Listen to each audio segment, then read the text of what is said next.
Okay. My name is Nursultan Eldasov. I'm 20 years old. Today is May 4th, and currently we're in Georgetown University in Washington, D.C., and I'm Tony's friend. Good morning. My name is Antony López. I am 19 years old. Today is May 4th, my mother's birthday. We are in historic Healy Hall in Georgetown University, and I am Nursultan or Salty's best friend. Okay. So Tony, I've known you for the last 2 years, but I want to ask you some questions before you came to Georgetown. All right. Where did you grow up? Well, initially I grew up in Avenal, California. So that's the heart of the Central Valley of California, where a lot of the farm production's done, cotton, corn, whatnot. Mm-hmm. It's a small community of mostly Mexicans. I would say at least 90%. I don't remember the exact statistics. So I grew up with a lot of people just like me, although I was always more lighter complected, but Uh-huh. I always fit in with them, with everybody else. And then after about 8 years old, um, my family started traveling to Mexico more. Mm-hmm. So I practically spent every summer and winter vacation in Mexico. So I would say that that's also where I've grown up in Huijuquil, Alto Jalisco, Mexico. So you grew up mostly in Mexico after the age of 8? Yeah. And how were your friendships like? Keeping your friends in California and not seeing them for the summer? Or how did that work out? I mean, I guess for the first 2-3 years, it wasn't such a big deal because I mean we were all young. Sometimes I wasn't the only one who would go to Mexico. Mm-hmm. But like middle school and high school, it was always like, oh, you missed out on this for a summer. Mm-hmm. Oh, you didn't get to hang out with us or go to the movies or whatever Mm-hmm. debauchery stuff my friends would do. Mm-hmm. But by the end of my high school, by the end of high school, they kind of got it, and it wasn't.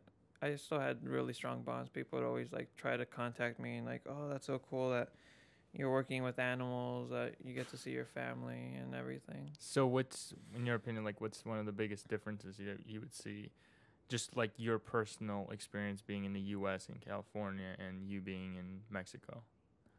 Not just like the stereotypical difference, but like you personally with your own life. I mean, what I've always admired going to Mexico, and because a lot of it was like working with my Mm-hmm. dad on the ranch, was like just like kind of going back to the basics and like knowing how to do things like at the basic level. Mm-hmm. Our vaquero, our ranch hand Remigio, he was like really good at teaching me just how to like do stuff. Our ranch doesn't have electricity. I'm figuring out how to do stuff, moving water for animals, just how to like observe things and just Mm-hmm. take everything with the patience. So I mean, it's taught me quite a lot. So being in California and Mexico, did you ever picture yourself that, hey, 14, 13 years later, I'll be sitting here in Washington, D.C. and Georgetown University? Like, what ignited you to kind of change the setting from a farm to the nation's capital or from Mexico to the nation's capital? I guess I've always had kind of political or social social Social change, desire for social betterment. change desire. Yeah, I've always just had like a desire like being politically involved. Mm-hmm. So I like, oh yeah, DC. I'll eventually get to visit DC. Mm-hmm. But I never knew about Georgetown. The reason I ever got to visit was because of a man named Martin Mares who organizes a trip he calls the Ivy League trip, Mm-hmm. and he rounds up the like top performing students in the Central Valley and Mm-hmm. organizes to visit different schools here in the East Coast. Mm-hmm. So my junior spring, I got to visit, and Georgetown was the last stop. It's ironic though because we came here by nighttime, so I didn't really get to see the campus. Uh-huh. I did get to meet a lot of the students. I got to see the Mecha group, which I'm a part of now, Mm-hmm. and they hosted us, and that really was what kind of like, oh wow, Georgetown, I think I'm gonna apply. Mm-hmm. Because before that, it was more I was leaning a lot towards Yale, Mm-hmm. especially because my brother went there, Mm-hmm. and since Georgetown was the last one, I was like, you know what's either I wouldn't mind either going to Yale or Georgetown. So how do you think have you been able to accomplish, do you think, the goals that you kind of saw in the future? Like, oh, I'm going to go to Georgetown and do this. Or I'm going to go to Georgetown and meet this person, meet this person. How do you feel like you can comment on those experiences here for the last 2 years that you've been here? Although I am like first generation student, I'm the youngest in my family, and as I said previously, my older brother Francisco went to Yale, older sister Leticia went to Wellesley. So maybe I was at an advantage. I kind of had an idea what college was and like what you could do, what you wouldn't do, and what happens afterwards. So when I took that trip, I always had a bias towards Yale. Like, oh, I'm going to go to Yale. I'm going to go to Yale. So when I took the trip, I was like, it was kind of life-changing in the fact that I made myself more open to everything. And when it came to like, oh, what are you going to do in college and everything, I always got bothered by that question. Because like, I couldn't say, oh yeah, I'm going to do this, and I know that's the track I'm going to take for the rest of my life. Because from all the different people we would meet, and they would tell you, oh yeah, I came in as this major and then I changed. Or other mentors who like, oh yeah, you always change or change different careers. I was like, I'm just going to take it as it is. So that's the same way when I came to Georgetown. I wasn't specifically sure what I was going to do. I knew, oh, probably something politics or whatever, government maybe. I'm not even doing government. I'm doing women and gender studies, psychology, and a minor in Portuguese. And that's like, all that stuff is like actually things I enjoy doing. That's good. Before we jump in, talking about the people who've helped you get here. So I have an uncle who always says, when you see a student who's achieving something, he must be standing on like the top of like his teachers who helped him propel up and push up. So could you name like 3 people who have really changed your life and you said, without them, I wouldn't be here? Like maybe in Mexico, a relative, a friend, or in California, or just that one person who kind of made that big difference for you as a child, changing your perspective to see more than just California. Maybe it's your brother. I don't know if you could comment on that. I mean, there's so many people, but definitely I've been like influential in at least how I carry myself. Definitely is my dad, because of how he always wanted to just instill the right values and ensure like the best for me, and just keeping me as sincere and humble as possible. How did he do that? Can you like tell me about your dad? All right, yeah. So with my dad, because as I said, at age 8, we started going to Mexico more. That was because he started going to Mexico more. He would spend he spends the entire time in Mexico working on the ranch, because that became our means of support. Because he lost his job about like 1998, 97. Then he won the lottery. It's kind of a funny story in itself. And a lot of that money went to paying for my brother's education, which was just starting Yale in 1998. And then also working in Mexico on the ranch. Since my dad had the land and everything, and his dream was to work on having a ranch and using that as a means to support not just like our family, but like his grandchildren and everything. So since he started going there, my mom and I and my sister, we were the ones left in Avenal, and so we would go to Mexico that way to spend time with him. So I guess maybe at the beginning it was more of me just trying to spend time with him, but then it became me actually working and doing like all the stuff and learning about how to run a business, how to work with animals, how to work with people, especially people who just want to swindle you. So we would take long car trips or just long walks, like just observing stuff, and he'd just always be talking to me about his life experiences and how, you would think like maybe having all this money, you would be more Happier. Not happier. In Spanish, we say presumido, as in like show offish. But I never saw that in my family, especially because I never even knew what the hell winning the lotto meant until at least the end of middle school. That's when I was like, oh wow, my family did win the lotto. I never noticed any changes other than we bought a new car. And we started going to Mexico. That's really the only stuff we ever... Is there a funny story how he got those lottery numbers, or just like randomly one day he went to the store? My dad was always an avid lotto player. And I would always go with him because he'd buy me 2 candies. So I guess this time he was spending more time at the house because he was always working. He had 2 jobs. He basically was the manager operator of a pistachio farm, which a year after they fired him went under, because he was the one who basically knew all the ins and outs and how to just keep it running. But I would always go with him when he'd buy the lotto. So he picks me up from school, and then like we're in the kitchen, and I guess he's preparing food for me, and then he's looking at the newspaper because he'd always like check his numbers. Then all of a sudden I just hear him throw out a yell and start banging on the table, and I'm like, okay, my dad's gone crazy. And honestly, I never knew what in the world was going on. The day afterwards, I believe we went to Fresno, and that's when he picked up the check. He says a funny story was that when they gave him the check, they told him, oh, now he can buy a new house. And I've always had these like funny stories where I'm like, no, mi casa, no, my house, no, don't give him back the money. Devuélveles el dinero. So that's like that funny story. Although my dad will always say like, oh, you know, you're kind of the reason, the luckiness that helped me like get that lotto.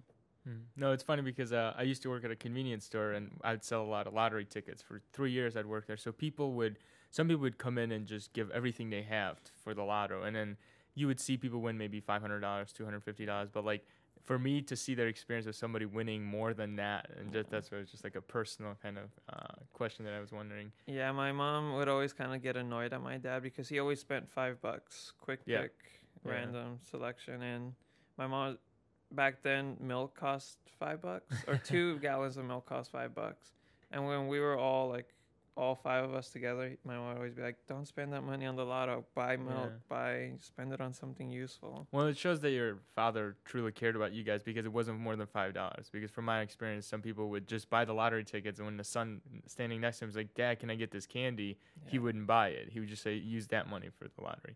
So, and then one question also before I forget, because I'm an older brother and you're a younger brother, so, and it seems like your brother and sister achieved big expectations, and did you ever feel the pressure to fill in their shoes or kind of like reach those same expectations? Because I know I've talked to my younger brother, and I told him, I hope you don't feel this pressure, but having experience of being the older brother and you being a younger brother, how does that feel? Like when you look up and you see your brother going to Yale, you're like, man, is that extra pressure? Or did you ever feel like it was just like, I'll be able to do the same thing without the kind of like the nervousness or worry?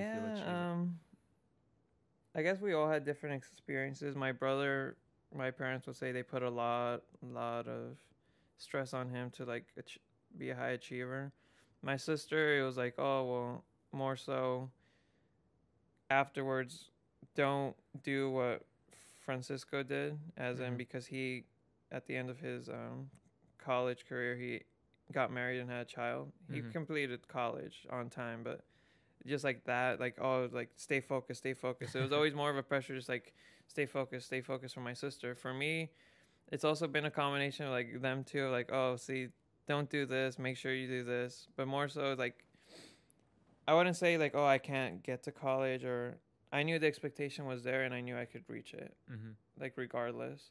Even though my school might not have had the best resources for achieving higher education outside of California, I at least had the tenacity of like on my own to like research and stuff. Or maybe because my brothers and sisters, just like that curiosity was always there, so there's some resources I could access. But I mean, it wasn't like a pressure like I needed to achieve something that's impossible. Just like, oh, just stay on track, just keeping me on check was what my parents would do. But I never felt like, oh, I need to live up to what they did. That's good. I guess because we all understand that we're doing our own thing. That's good. And I guess like slowly transitioning to actually getting to Georgetown, and you know, we met each other at the Community Scholars Program, which is was it 30, 40 days before? It's a 30-day program during the summer. It's 40. 40 days? It's about 4 weeks that we spent. Yeah, okay. 40 days over the summer. We get to take an English course along with another course of our choosing, and that helps us.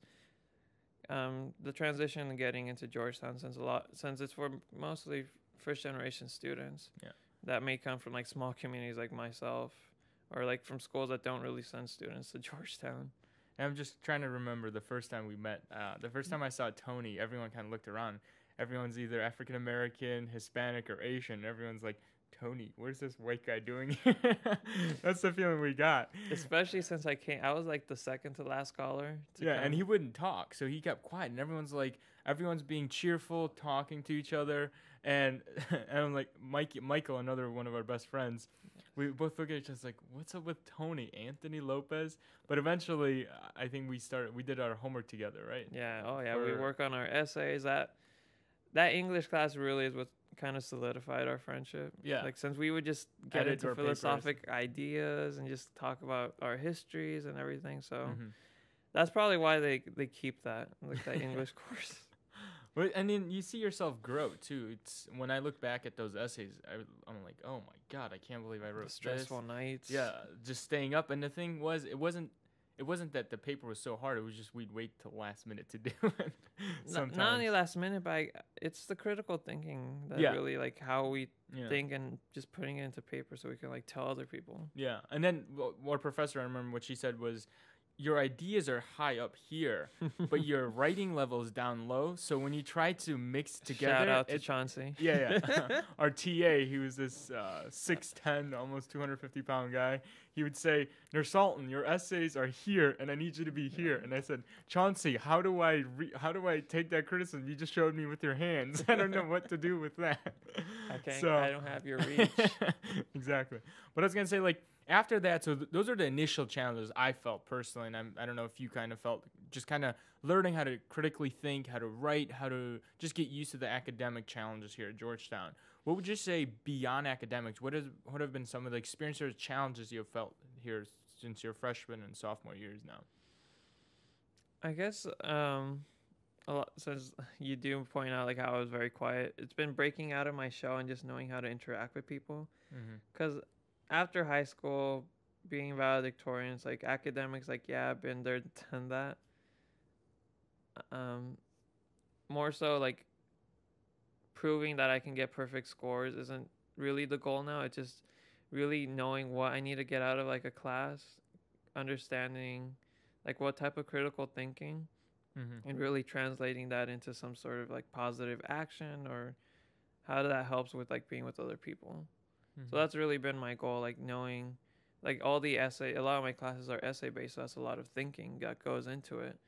And it's a lot of, like, just connecting the dots of, like, oh wow, I never realized this. Oh, like, I didn't know that maybe although more women are being elected in Latin America, is this really helping their situation and women's rights? Do people really perceive they can vote for a female president, but do they look at their wife, spouse and think, oh, you could do that too?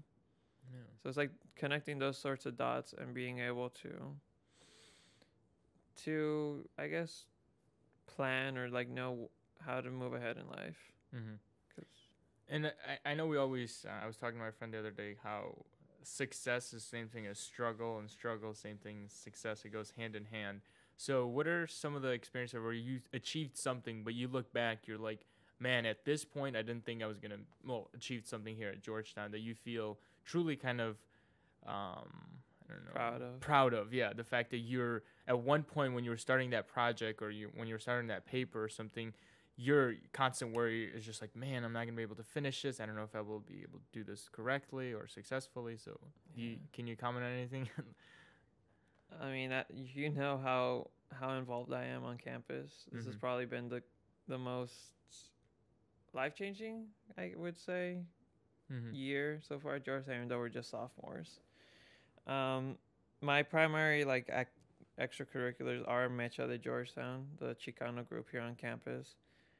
And I've set out ambitious goals of, like, really strengthening the Latino community on campus and just boosting the overall morale. Because, like, the high dropout rate, the just, like, animosity between other students, even though, like, we might share cultures, is really not this bridge to, like, get people to just have fun with each other. It's more of like a competition, or like I'm better than you kind of thing, when it should just, we are the Georgetown community, but we kind of, because we don't feel we fit into that Georgetown community, we kind of create our own, but then we don't feel included into that either, so we just become individuals just here on the hilltop. I would say there's still a lot more to go, so I haven't necessarily been proud yet. I've received 2 awards already as an individual student leader, and we had elections 2 days ago, and I told the Mecha group, like, next year I want Mecha's name on these awards for the activities we've done, not just for, oh, look how great this person is at organizing events and pulling them off. It's about how great this group is and the positive change that they're doing, facilitating like what's missing on campus. Yeah, so we're talking about Mecha making a difference in student group, and I want to make sure we don't forget about Georgetown Scholarship Program. GSP. The Georgetown, GSP. Tony, we're both recipients of the Georgetown Scholarship Program, and if you can start off, and we can go back and forth of what has GSP meant to you. I know a lot of students and a lot of my friends are GSP recipients, and it's truly life-changing. But like from your experience, and we can bounce off that. Yeah. I've been thinking about this the last few days. Like, man, I wish I knew just how to like thank all the help we get at Georgetown for all like the other stuff and like fighting that we don't get enough support. Yeah. And for like with faculty and whatnot, as students, I mean, we're able to do what we need to do. Like I would say, like without the GSP and other scholarship initiatives, it allows us to just like not worry about anything else and just focus on the schoolwork and anything, like whatever jobs or internships we have. I know it's been a great resource, as maybe I haven't been as involved with Missy and Christine, but they know like I've been always willing to help with the technology aspect of events, getting speakers and setting up microphones.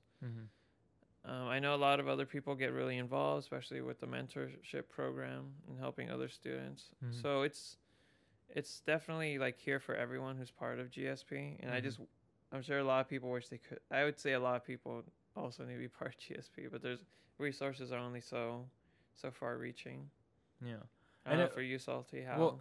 Well, it's just when I look at my financial aid package and I look at how much GSP is helping me, and I thank them, but there's only so much. I don't know how else to thank them, because without their help, it's truly my family would not be able to afford me to be here at Georgetown.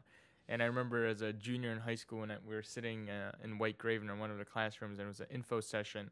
My parents, we were from Uzbekistan, and my parents speak English, but they didn't understand everything they were saying. But you know how they say numbers are universal. So when they showed the tuition cost of attendance total, when it's $60,000, my mom like looks over to me and says, "Son, I love you, but I can't do like a triple overtime job 7 days a week."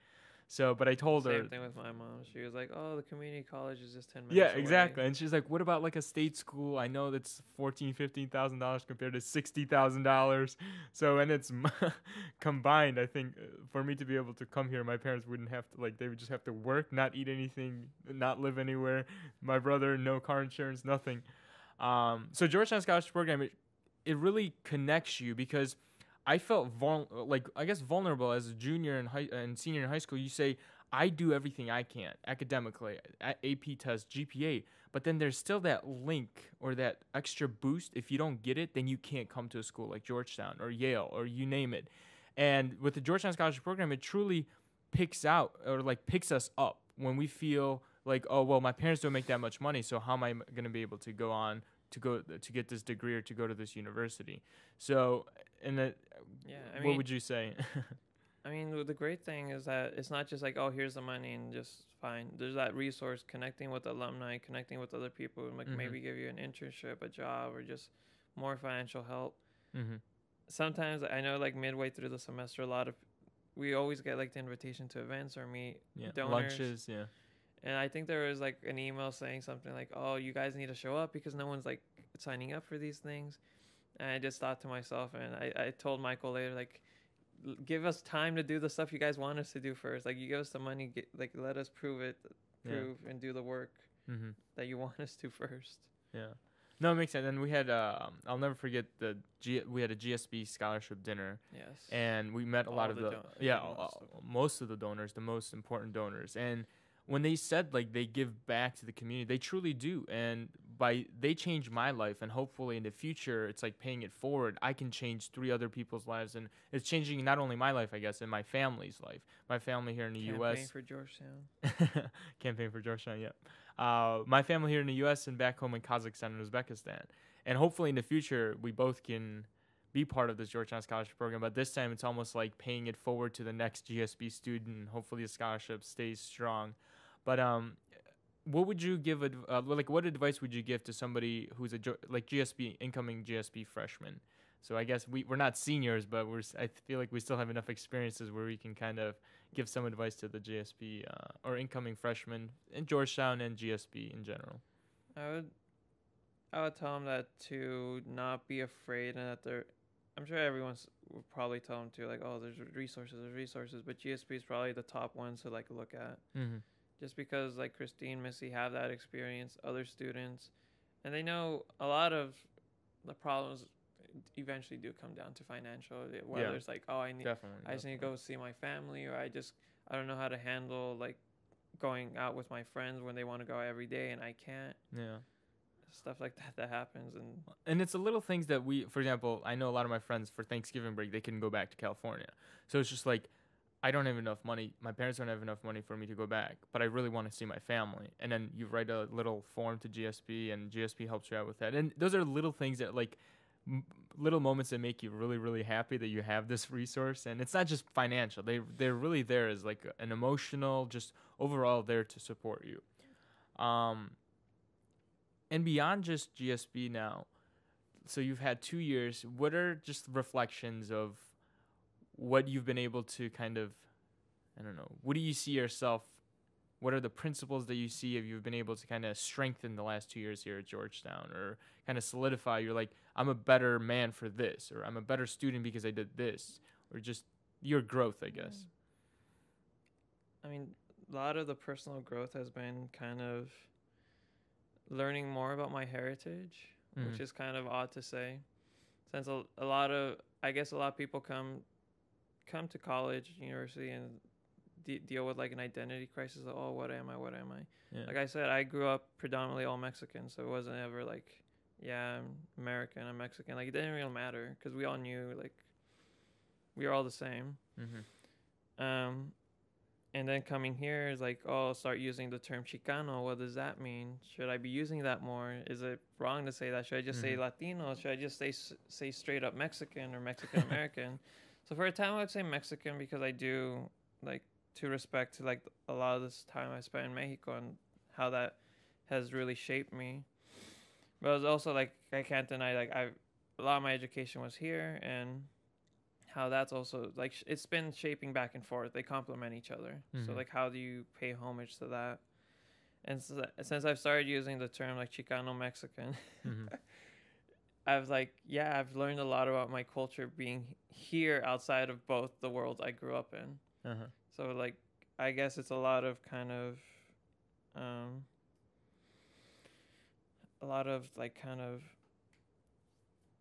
would I say it? Just like not bridging the gap, but kind of connecting the links, maybe reconciling like all that, like growing up in Avenal. Like, I probably didn't pay enough attention to all the stuff my mom would do and the food and everything because it was commonplace to me. It was there all the time. Being in Mexico was kind of the same thing. Like, I would see some things that were different, but it wasn't really like too out of the ordinary that made me feel out of place. So now it's been like, oh, how to identify that and how to like describe that to other people, especially with Mecha, like talking a lot of history, the Grito de Independencia, learning about the independences. The other one would be Ballet Folklórico. Oh, the dancing group. Dancing has been so influential, being with other people who just love Mexican culture, learning through dance, like how the different regions of Mexico are. Because I've traveled through a lot of them, but at that point, that's where my like familiarity in being Mexican, like I can't really say, oh, this state's like this, and this, because I've only been to Jalisco and Zacatecas a lot. So that's really taught me a lot. And probably the climax was like yesterday, dancing at the White House for with Ballet Folklórico and representing basically everything that's shaped me. Avenal, Mexico, the ranch, my family. Your family. Georgetown. California. Everything. Like everything at the White House, meeting Obama, that that's the climax right there. Like being a representation and really pushing that forward. So it's been a lot of personal growth and learning a lot about myself outside of like the worlds I came from. Mm-hmm. So I see a lot of things you've been able to accomplish, and for example, see Obama. I feel like it's because we're here at Georgetown, and then we're here because of GSP. And let's imagine, like if you didn't come to Georgetown, where do you see yourself? Like, let's say you went to another school. Do you feel like it would be much different? Because, for example, you're not in D.C., you may be somewhere in California. The odds of you meeting Obama are much lower than if you're here at Georgetown. So what do you picture your life would be like without Georgetown and GSP? So I don't know if I've shared this story with you. It's kind of like my little secret kind of thing. So like I said before, it was either here or Yale. Mm-hmm. I would tell a lot of people the freshman year, like, oh yeah, I also got into Yale, because I felt a lot of people didn't think Georgetown was on par of like the schools, especially there in the scholar communities. Like, yeah, you know, Georgetown was my best pick. Like, oh, I wanted something better. And like for me, I didn't really feel that, but it was like, well, I mean, Yale's good too. But when it came down to the decision, this was spring, my Easter break, senior year of high school. All my family's together. My dad came because to spend Easter break with us. And it's like, okay, I didn't get into Yale. My parents knew I really wanted to get into Yale. And then I get the one little letter from Georgetown. It's like, oh, I didn't even get into Georgetown, man. Screw my life. And like, my mom opens that letter. She's like, no, you got into Georgetown. I'm like, oh, okay. I wasn't even excited when I got in.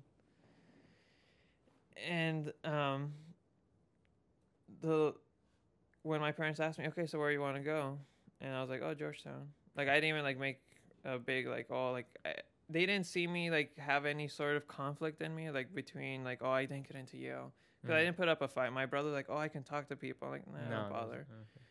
That was because I had made that year before, after I left the Ivy League trip, it was like I kind of like set in myself, kind of like a promise or pact with God, was like, wherever if I can't decide between Yale or Georgetown. Whatever happens is destiny. Yeah. Like, I'm not gonna fight if I don't get into either, or if I get into one and not the other. I'll know that if I didn't get into one and the other, that's the right one for me. And as I kind of tried to explain it to my mom, was like, you know, near the end of my high school career, I was more involved with like assistance with student body. I was ASB president. I was previously class president. So I was like, I blew up in high school.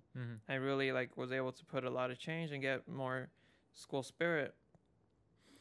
And it was like, if I go to Yale, I know I'm just gonna kind of be in New Haven and just study, go back to just like being studitious.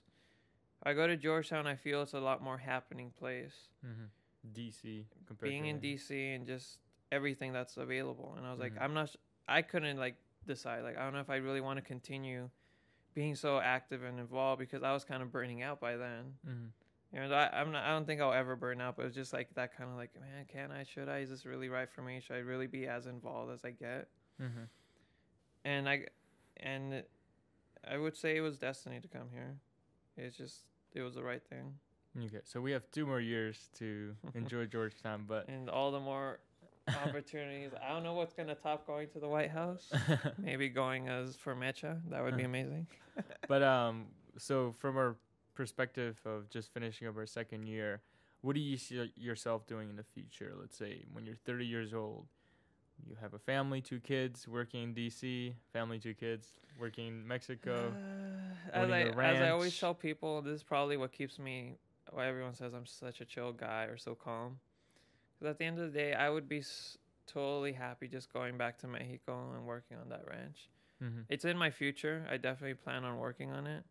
But I think, as I've told my father, like, I need to continue kind of not dividing my time, but just knowing how to manage between Avenal and Mexico. Because I might stay for law school if I get into the GU Law Center. But if I don't, I'll just go back to Avenal, kind of continue what I started off in high school, and keep going to Mexico and work on expanding that, solidifying that for the family, and So you're willing to kind of change it up 180 degrees, where you're here in the capital and you go back to the ranch. Do you see yourself Yeah. as like a long-term thing? Yeah. Really? The ranch is gonna be there, and that's gonna be part of my life. So will Avalon, California. DC, I'll probably continue flirting with later on, maybe. If not, I mean, it's not a big deal. Sometimes my dad gets a little worried that I get too involved here in DC, and he's like, "You're gonna forget about Mexico. You're gonna forget about everything. You're just gonna end up staying there." I'm like, no, everything I did in Mexico and Avalon, that all helped complement me to do what I'm doing right now. And I just need to be like on a larger stage so I could expand my abilities even further, so I can come back and I actually know how to evoke that change. Yeah, that's so interesting, because like I see myself staying here in DC, and it's just almost like not so much getting out of from where I came from, but it's like I see my life here. I guess I just can't forget like where I've come. Not I can't just. I need to go back and finish, I guess, what I started off. That's what I feel still obliged to. Okay, so I guess this would be a good transition to this question. If you could do anything right now, just at an instant, what would you do? Man, I guess it would be what I just talked about. If I already have finished Georgetown and just start doing all those things. I feel like I am kind of ready, but I also feel like I need to still like prove myself and still be more diligent in that self-discipline to really know how to do all this. And networking and everything. So going back on the advice we've received from the but like our relatives and our friends and GSP mentors. Yeah. I've had and what, like, one piece of advice that's kind of kept you through, like that's been that motto. You're like, I'm gonna listen to this, and this really means a lot to me. And I don't know if you could comment on that. I've always paid more attention to the people who just at the end of the day say have fun with it. Because if you're enjoying what you're doing, you will probably produce the best work you've ever done. You will learn more from it, and it's just that much more meaningful, and other people will recognize that. If you're doing something you don't enjoy, you don't love, you're not going to put your best work. It's just not going to be enjoyable. And like picking a major, that's probably where it came from for me. It's like, I'm not going to learn something I don't really care about just to say, oh, look, I'm a government major. What's the STIA major, that hard one in the SFS. Like, oh, look, I did this major, but maybe I don't love what I'm doing. So Science, technology, international affairs. I get a lot of weight for women in gender studies. People are like, why that? Like, what is that? Are you the only guy? I'm the only guy. I'm the only guy in ballet folklorico. So, truly a pioneer, I guess. But it's the stuff I love, and I think it shows, because I'm loving every minute of this. I wouldn't trade it for the world. And so, when we look from the outside, we see Tony, we see what's going on. What is one thing that people really, I guess, wouldn't know about you until they got to know you? So, something it's like, oh wow, Tony does this, or Tony is thinking this, or his motto is this. Like something that you wouldn't get at an interview, or like at a alumni event where you go talk to an alumni talks to you. But like, what is something that Tony? I mean, you don't have to share, but I'm just curious too if you'd be willing to share. I don't know, Salty. What don't you know about me? I like to think I'm kind of an open book, but I guess people don't know how much I love music, how much video games were a big part of my life as well. They really helped me with my mechanics and just and kind of like how I think sometimes I'm a creative person, so that's really been influential too. Video games, and I guess because I don't put enough of myself out there, like personal. I put like everything else that I do and whatnot. Mexico is also something people are like, oh, you worked at a ranch? Like, yeah, I've grown up in Mexico quite a bit, and I don't know. What don't you know, Salty? What's something you've been curious about me for? Well, it's just I don't know. The lottery thing's something that's... Yeah, the lottery thing was something that's like, oh, wow. That's because you have this perceived picture of like someone winning the lottery. They get a mansion, they get 10 Ferraris, this. And it's truly like to see you still, oh, I need an education. I don't care how much money my parents have. I still need to kind of like better myself. And yeah, the lottery thing was the biggest thing. And also just learning more about how you were in California and like the transition you've made to living, like you were saying, a small town to coming here to DC. So, I guess I've just tried to stay the same throughout. I mhm. guess I've never had that like crisis where like, oh, I need to be different or I don't know what in the world I'm To doing. fit in, yeah. I just like I do my own thing, and people Mhm. see that. Mhm. I just hope they don't see that as a like I don't care or f you kind of Yeah, mentality. That's okay. what Because some I people. perceived that in the beginning. I was like, oh, he just thinks he's too good for all the programs that we're doing here. But it's true. I think it's just it takes time Completely to. the opposite. Yeah, exactly. So, I think we're reaching the end. Thank you, Tony, for allowing me the opportunity to interview you. See, I And told you would be a great interviewer and newscaster. You should work for ESPN. well, maybe in the future we'll see. So, okay, thank you very much, Tony. Thank you, Salty. You're the best.